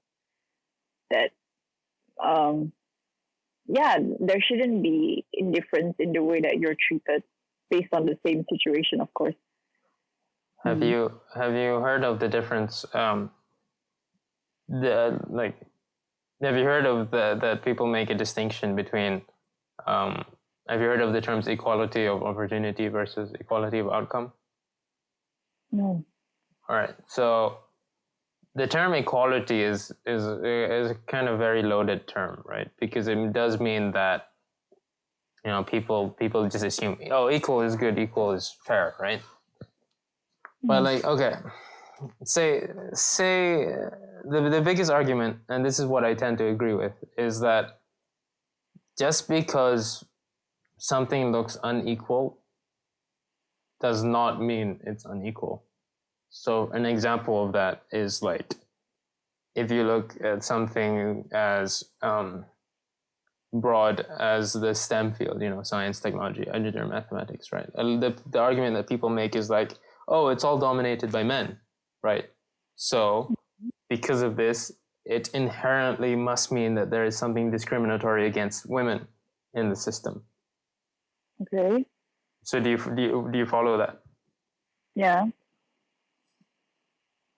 But I don't necessarily agree with that, because that doesn't leave the nuance in the discussion to allow the idea that maybe just women aren't that attracted to a field like that.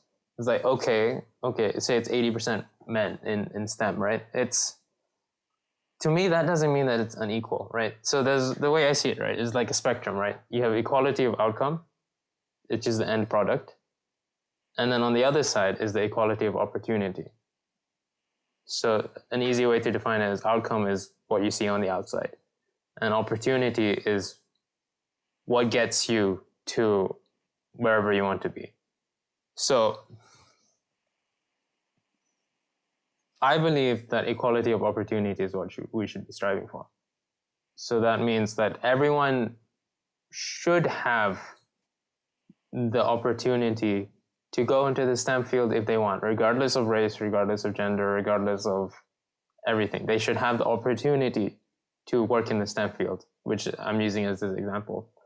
But just because, like, if we implement that and it turns out that the STEM field in itself will skew towards men rather than women, it doesn't mean that that's unequal. For me, that seems like an equal system. And so, there are countries where equality has almost been enforced.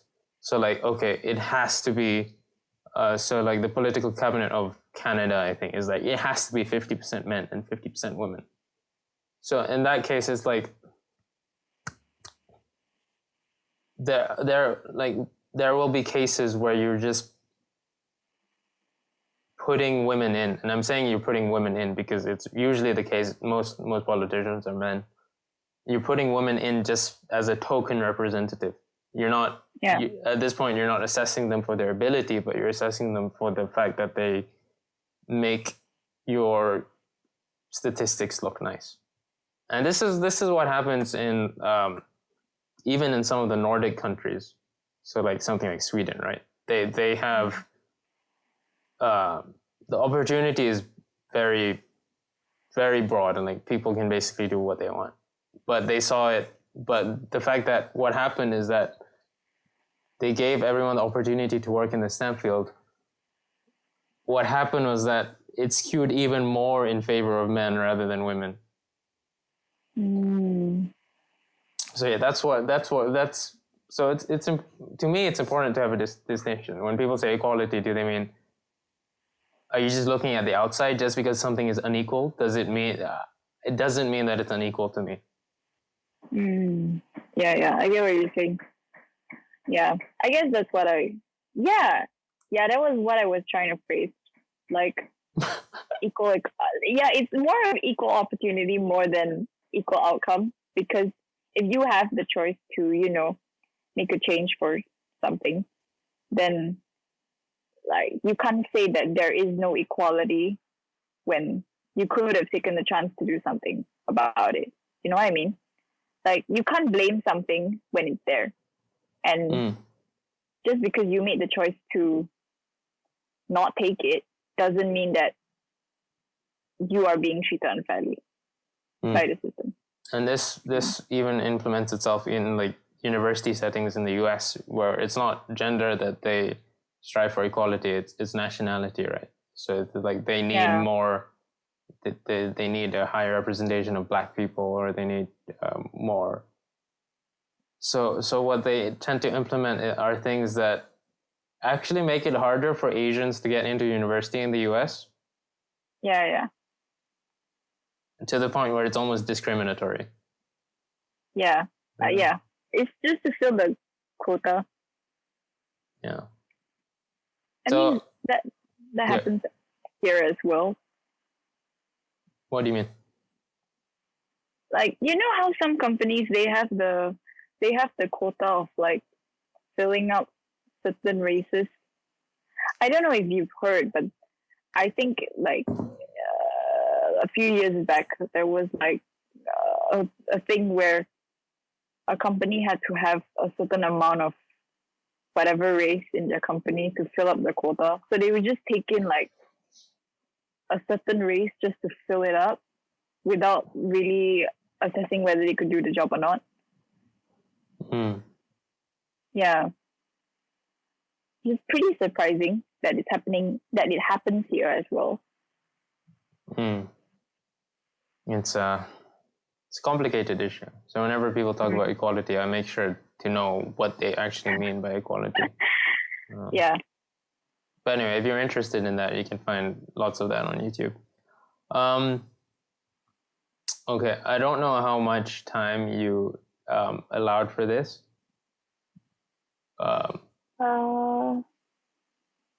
We could talk for like another 15 minutes. Okay, you just want it to be a round number, don't you? Yes. Yeah. That is exactly I'm not gonna deny it. You're gonna admit it. Yes. It's genuinely been really nice. Is gender really necessary? It's genuinely been really nice. But also, is gender really necessary? I believe yes. But no. So that's what you're really passionate about, right? You want to write about something that is not necessarily black and white. So you brought up sexual assault. To be honest, that's a pretty hard. If I were to write an article about sexual assault, or things that revolve around sexual assault, like consent and other things that are involved, it's not going to be an easy piece to write, because you can't simplify things that aren't simple to begin with. You have to begin by unpacking everything first. Yeah, but sometimes even if you do unpack it, you can't completely say that I understand and I can simplify this whole situation to you and have you. Of course, the other person will understand if you simplify things.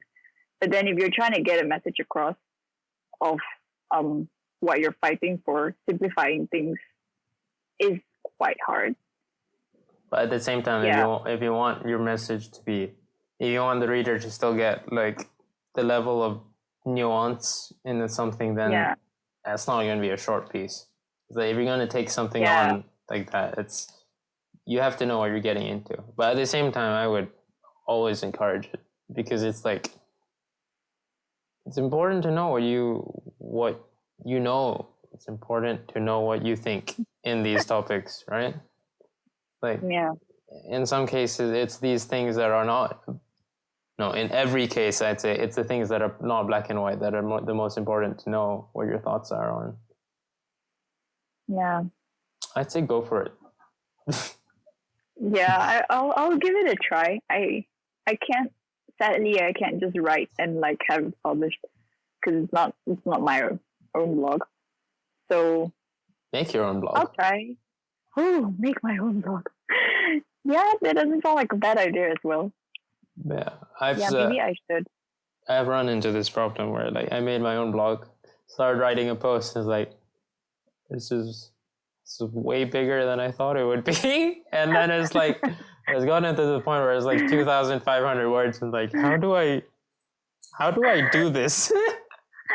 Yeah, I think it helps that there are restrictions.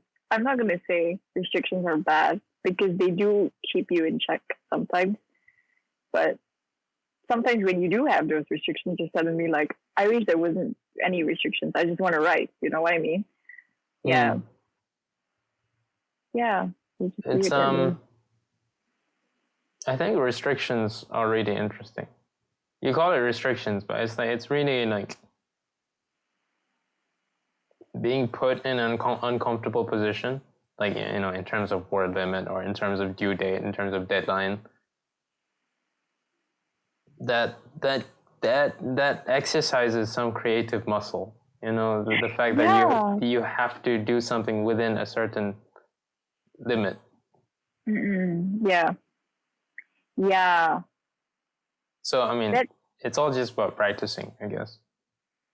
Yeah, of course. But yeah, actually, no, you go on. Stop. No. I feel like I've been talking a lot. I feel like I've been talking a lot as well. I was going to say that, restrictions can be seen as just restrictions to some people. But then, like people like you see restrictions as something that you take it as a challenge to challenge yourself to, work within those boundaries. Well, and you can't. You're already assuming you know me. No, I'm kidding. Go on.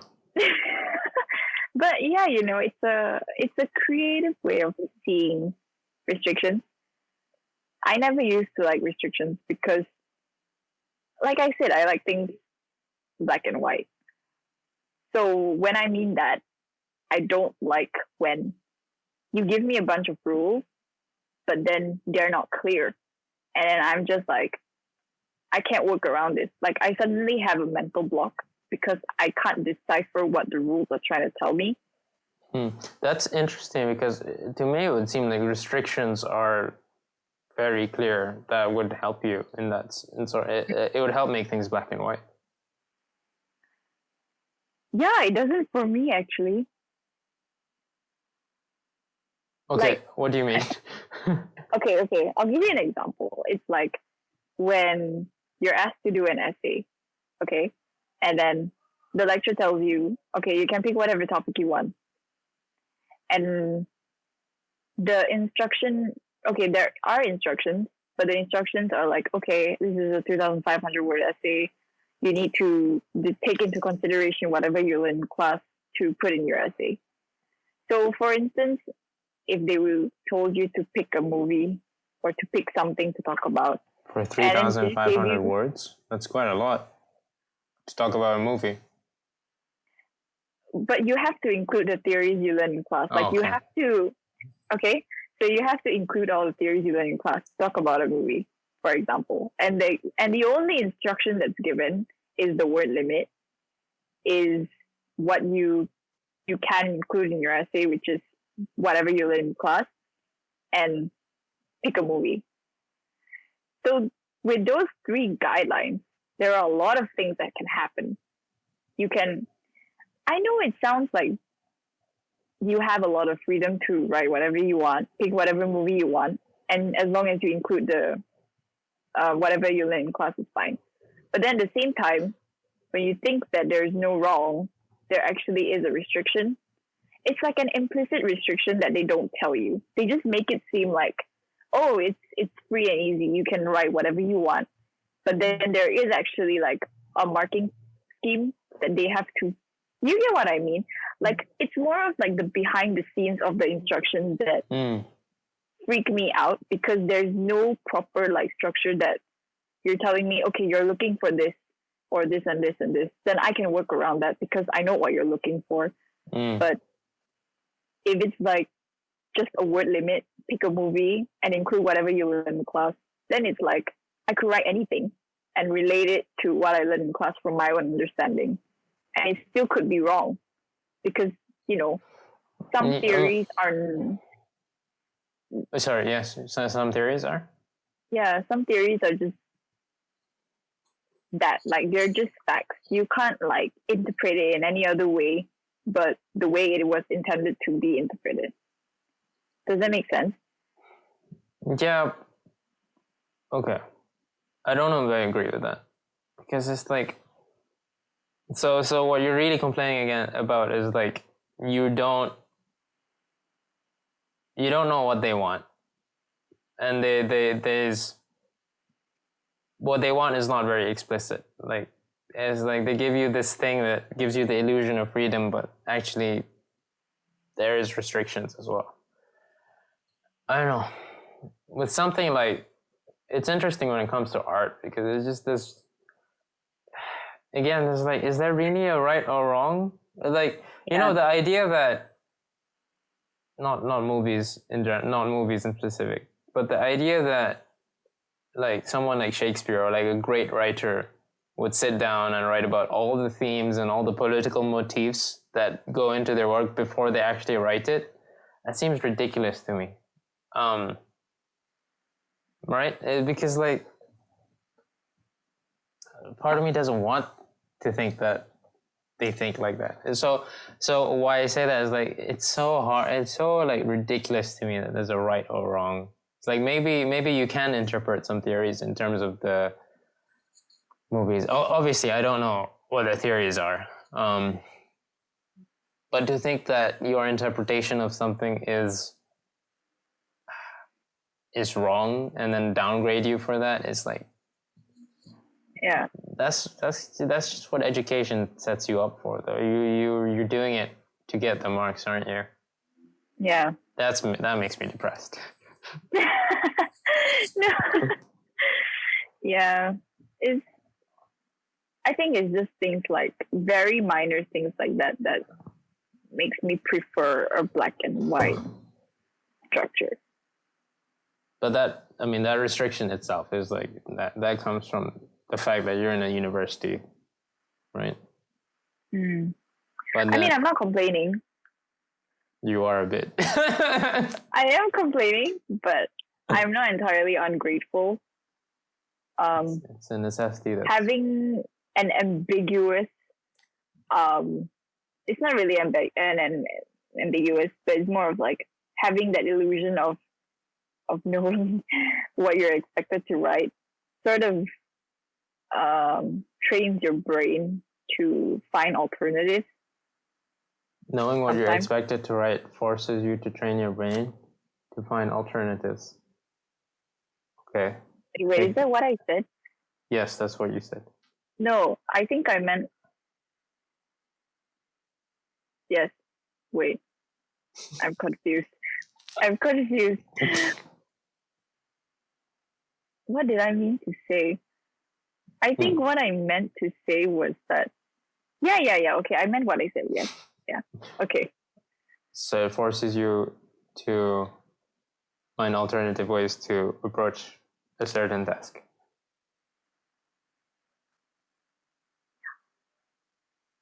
I think, yes.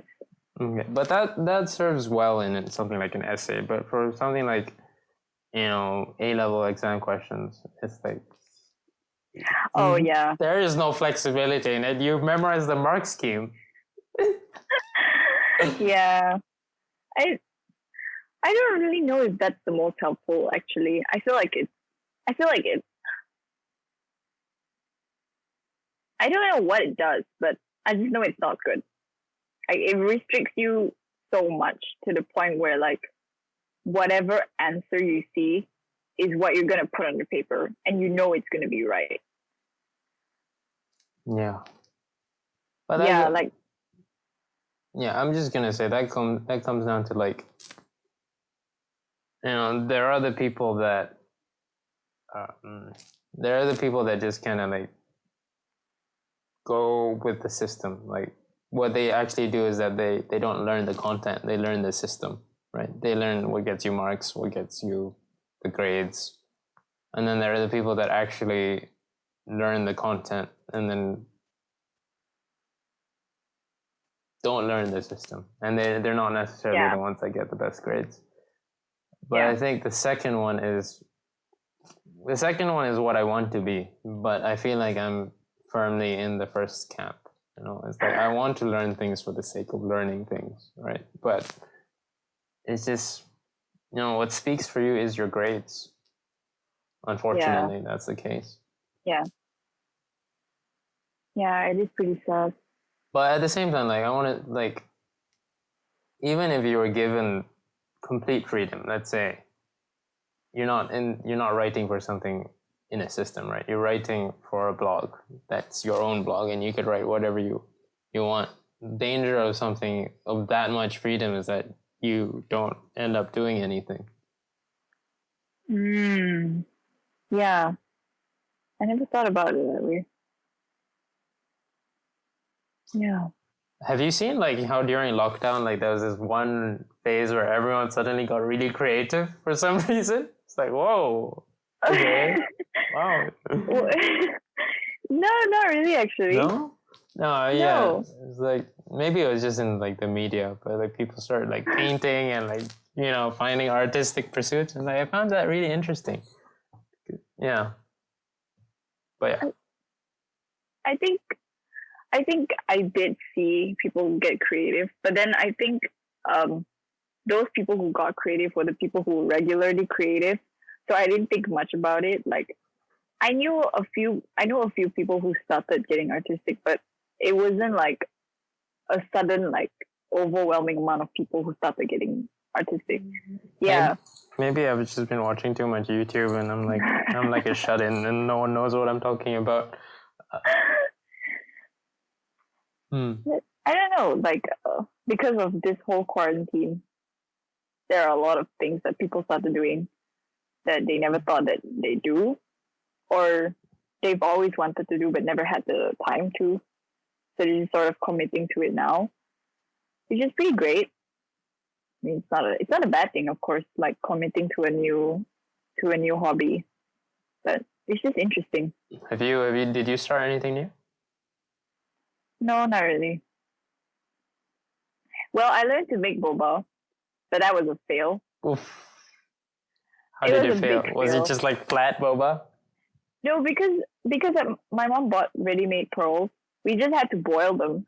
Oh okay. My God, how does this work? Okay. The boiling was fine. It was making the sauce. It was making the brown sugar that was the problem. Like we couldn't get it to taste like how it would taste outside. It just tasted weird. Did you eat it? Yeah, we ate it. The taste was fine, except like there's just something oddly off about the whole drink. It's like I can't pinpoint what it is. I don't know what's wrong with you, but I don't like drinking you.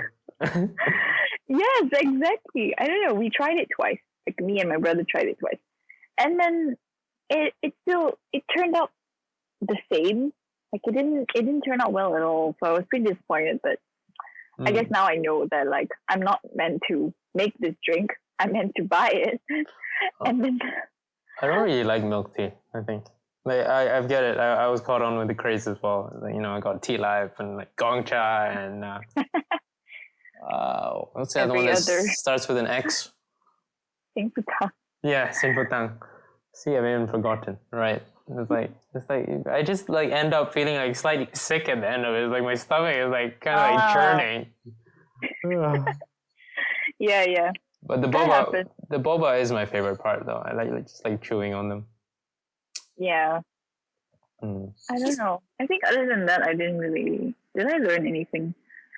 You learned what happened if you stayed in for like 3 months, you kind of get used to staying in, and then when you go out, it's exhausting. Yes. Would you call yourself an introvert or an extrovert? Or an ambivert? Yeah, I think I'm an ambivert. It's such a funny word. It's not such a funny thing that we've given that a name. It's like, no, that you mean normal. Yeah, I don't know. I feel like me being extroverted and me being introverted depends on the people that I'm hanging out with. Yeah, like the situation. I think every single person would probably say the same thing. It's Yeah. just in the end, like those terms are just like what we use to like easily categorize people in our head. Yeah, pretty much. Okay. Yeah, attributes, Right or wrong, good or evil. Everything we've been talking about has been attributes, to be honest. Yeah, but then, one can't exist without the other. Okay, with that being said, I think it's probably time that we should wrap up. Kim, it's like, I say this with like genuine honesty. It's been really, really nice just talking to you. Like, I'm sorry that I had to delay it like 3 times, but No, it's been really nice. And I'm glad that we had that. Do you know the word serendipity? I'm glad we had that serendipitous encounter, and it's led to a pretty interesting conversation. And I hope we have more of this in the future.